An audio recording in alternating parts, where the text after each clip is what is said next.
থেকে মুগ্ধ হয়ে যাবেন। সোহিনী যেভাবে গুঞ্জার চরিত্রটাকে করেছে, আমার মনে হয় না বাংলার অন্য কোনো অভিনেত্রী, আমি সম্মান জানিয়ে বলছি, এত ভালো করতে পারত।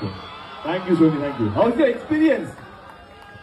আজকে অ্যাকচুয়ালি আমাদের বেঙ্গল ট্যুরের শেষ দিন। হ্যাঁ, মানে আমরা মধ্যমগ্রামে শেষ করলাম, আর এরপরে বেঙ্গল ট্যুর রঘু ডাকাতের জন্য হবে না। হয়তো অন্য কোনো ছবি যদি রঘু ডাকাত ব্লকবাস্টার হয়, তাহলে আমরা সাহস করে আরো 2 গুণ বেশি একটা বড় ছবি বানাবো, তারপর আবার একটা বেঙ্গল ট্যুর নিয়ে বেরোবো। কিন্তু আজকে আমাদের জন্য শেষ দিন। ও খাদানে ছিল না, ওর এটা প্রথম বেঙ্গল ট্যুর।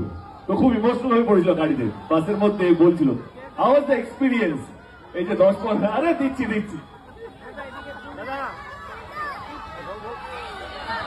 বন্ধুরা, সবই খুব সুন্দর ছিল, বুঝলে তো? খাওয়া দাওয়াটা ভালো ছিল, মানে পেটটা তো ভালো রাখতে হবে আগে নাকি। যেখানে গেছি এত মেগাস্টারের জন্য মিষ্টি বাসের মধ্যে দিয়ে দিল, তো আমরা খেতে খেতে পুরো টুকটা করলাম। তো এত ভালো ছিল সব মিলিয়ে, যে বলার কোনো ভাষা নাই আমার।